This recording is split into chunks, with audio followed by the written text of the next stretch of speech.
Hey everybody, welcome to another episode of Band Together Leadership Seminars. My name is Paul Everts. I'm the CEO and founder of Band Together Leadership.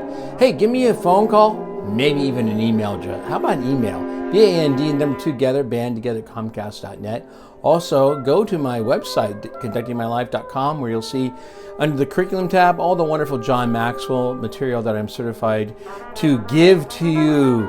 Talk about, speak about, train about, lead about. Let's do it, man. Get a hold of me. $20 for an individual, one-on-one session, 30 to 45 minutes. Also, you can, let's do a group session, 6 to 12 people.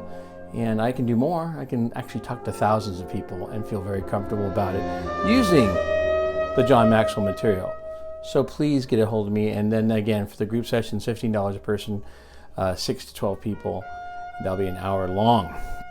Today we are continuing to work with John Maxwell's Winning with People, which is one of the wonderful books I can give to you. It's helping me tremendously. We're going to work on people principle number 19 today.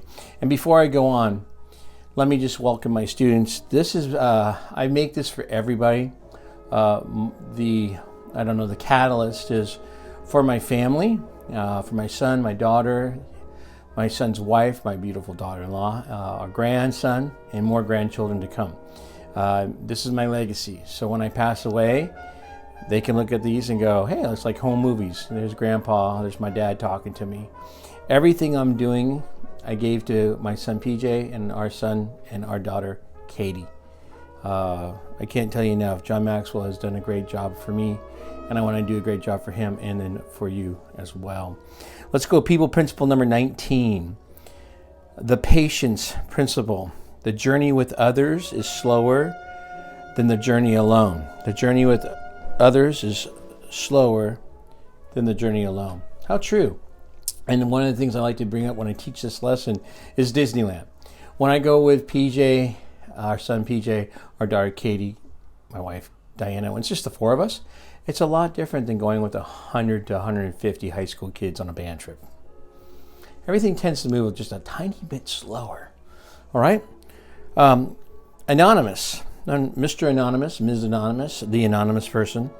For the friendship of two, the patience of one is necessary. Isn't that true? That's so awesome. For the friendship of two, the patience of one is necessary.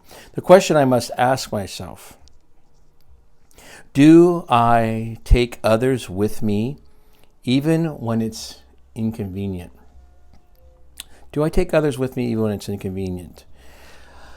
I think I selected this. I'm going to talk about a person I'm just starting to learn about.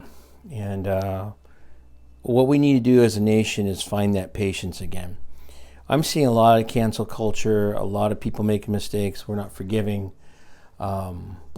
Things, whatever the Teen Vogue young lady is, I don't know who she is, but she writes something when she's 17 and 9-10 years later she loses her job at Vogue that she only had like 2 weeks. I mean, what are we doing, people? Patience with people. Patience with people. Being a high school music teacher since 1989, I've had to be patient with teenagers for 32 years. I've had to be patient with their midlife crisis moms and dads. My gosh, even today, I had to bite my lip. I wanted to say more. I said enough, don't get me wrong, but my goodness, you just got to find that patience. I constantly cast vision for the people in my organization and then left them behind. That's not a good thing for a leader. I had to learn to connect with people and develop patience. There are 2 critical steps in relationship building. He says 2. Here we go. Patience without connection. Relationship lacks energy. Connection without patience, the relationship lacks potential. Connection with patience, the relationship has energy and potential. So if you want relationships to last, you need both energy and potential. So how to become more patient in relationships. This is valuable. And I'm not going to give you everything because I want you to give me a call. I want you to contact me. I want to finish it with you one-on-one. Every lesson I'm giving is incomplete on purpose because I want you to connect with me. And I'm having patience waiting for that. Number 1, prioritize patience as a virtue worthy of developing. The greatest virtues are those which are most useful to other persons. Isn't that nice? Aristotle said that. The greatest virtues are those which are most useful to the other person. Isn't that true? It is worthy of developing. People enjoy people who are patient, and therefore you have to make that a skill. You have to learn how to do that, get stronger at it. Number 2, understand that it takes time to build good relationships. That's one of the cool things about being a high school band director is that you get an opportunity most times to be a 4-year teacher to them from freshman to their senior year. So you develop patience. Like you look at them as a freshman and go, you know what? Someday you're going to be a senior. And that's going to be really cool when you're a senior because right now, yeah. And then number 3, practice the exchange principle. To develop patience, you need to appreciate how other people think and be sensitive to how they feel. Every person thinks his problems are biggest. Every person thinks his jokes are the funniest. Every person thinks his prayers should get special attention. Every person thinks his situation is different. His victories are the most exemplary, and the final one, every person thinks his faults, they should be overlooked. And the 4th one, and this is the last one for today, and there's 2 more big ones, but I'm not going to give them to you. Number 4, realize that people have and create problems. When it comes to people, there is good news and bad news. The good news is that some people in your life are going to be the source of your greatest joy. The bad news is that those same people may be the cause of your greatest problems. That is true not only at home, but also at work. And the higher you climb in leadership, the more difficult the problems. The findings of leadership experts Warren Bennis and Bert Nanas bear this out. Warren Bennis and Bert Nanas, they state, quote, "What we have found is that the higher the rank, the more interpersonal and human the undertaking. Our executives spend roughly 90% of their time with others and virtually the same amount of time concerned with the messiness of people problems. Realize that people have and they create problems." Ladies and gentlemen, this is a valuable book. It has helped me so much. I would love to finish every lesson with you. So look for me. Please contact me. Okay, 2 books. Harvard Classics. I just got done reading the Autobiography of Ben Franklin. This is the volume 1. I'm starting John Woolman. Okay? If you don't know who John Woolman is, neither did I. He was born at Northampton, New Jersey in 1720 and died at York, England in 1772. He was the child of Quaker parents and from his youth was a zealous member of the Society of Friends. John Woolman, his journal, published posthumously in 1774, sufficiently describes his way of life and the spirit in which John Woolman did his work. But his extreme humility prevents him from making clear the importance of the part he played in the movement against slave holding among the Quakers. Talk about being patient. Our nation is not perfect, but it's beautiful. You've got to be patient with it. We have 320 million people, and I'm telling you right now, we are on the verge of losing this nation because we're losing our patience with this nation. We need to go back and read the classics like this book. Okay? Go back. Know what common sense is. Know what the Federalist Papers are, and so forth and so on. Ladies and gentlemen, the lesson today, was the patience principle. So I'm going to read to you the last couple of paragraphs actually, of chapter 1. And he says this: "My employer, having a Negro woman, sold her and desired me to write a bill of sale, the man being waiting who bought her. The thing was sudden, and though I felt uneasy at the thoughts of writing an instrument of slavery for one of my fellow creatures," he said fellow creatures, which means he's a creature as well, "yet I remembered that I was hired by the year, that it was my master who directed me to do it, and that it was an elderly man, a member of our society," and society is capitalized, "who bought the Negro woman. So through weakness I gave way and wrote it. But at the executing of it I was so afflicted in my mind that I said before my master and the friend, capital F, that I believed slave keeping to be a practice inconsistent with the Christian religion."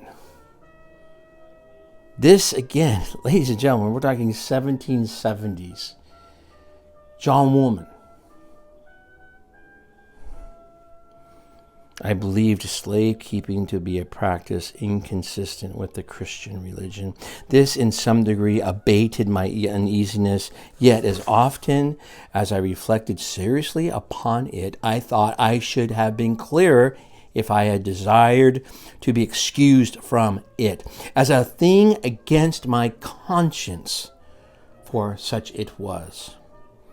Some time after this, a young man from our society spoke to me to write a conveyance of a slave to him, he having lately taken a Negro into his house. I told him I was not easy to write it, for though many of our meeting and in other places kept slaves, I still believed the practice was not right, and desired to be excused from the writing.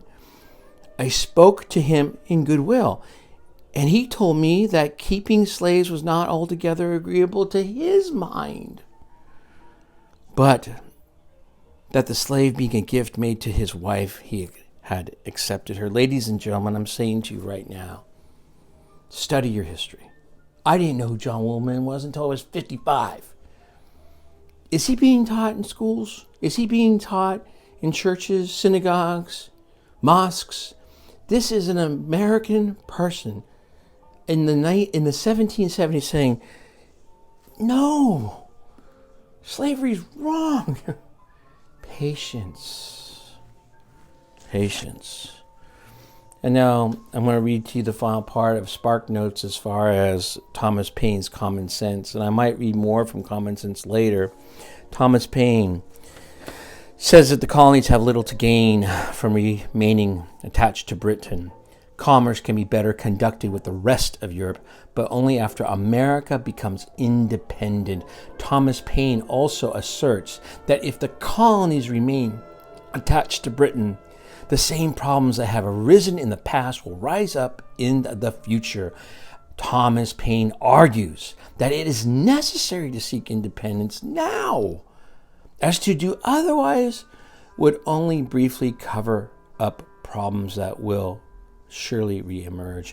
Thomas Paine even proposes the form of government that the independent colonies should adopt. His recommendation is for a representative democracy that gives roughly equal weight to each of the colonies, and you want to abolish the Electoral College. Ladies and gentlemen, I'm going to say it again. Patience is a virtue. We need to be patient with people right now, every day, and in every way. We need to show them papers, the Common Sense Federalist Papers, the Anti-Federalist Papers, Articles of Confederation, the U.S. Constitution, the Bill of Rights, and of course the Declaration of Independence. We need to show them the Harvard classics. We need to teach them about people like John Woolman. We then need to make investments in them, show them books like Winning with People, talk about the patience principle. The journey with others is slower than the journey alone. Ladies and gentlemen, I'm going to say it one more time. Have patience with our nation. As bad as some of you think it is, there are many other places that are far worse than the United States. We have a struggle right now we got to get through. And we can do that with these 5 words: respect, responsible, discipline, integrity, and faith. Those 5 words, what comes out of that? Love. Love comes out of those 5 words. You respect yourself, that's love. You take responsibility for yourself, that's love. It takes discipline to make good choices. Integrity. Are you who you are when people aren't looking? That takes love.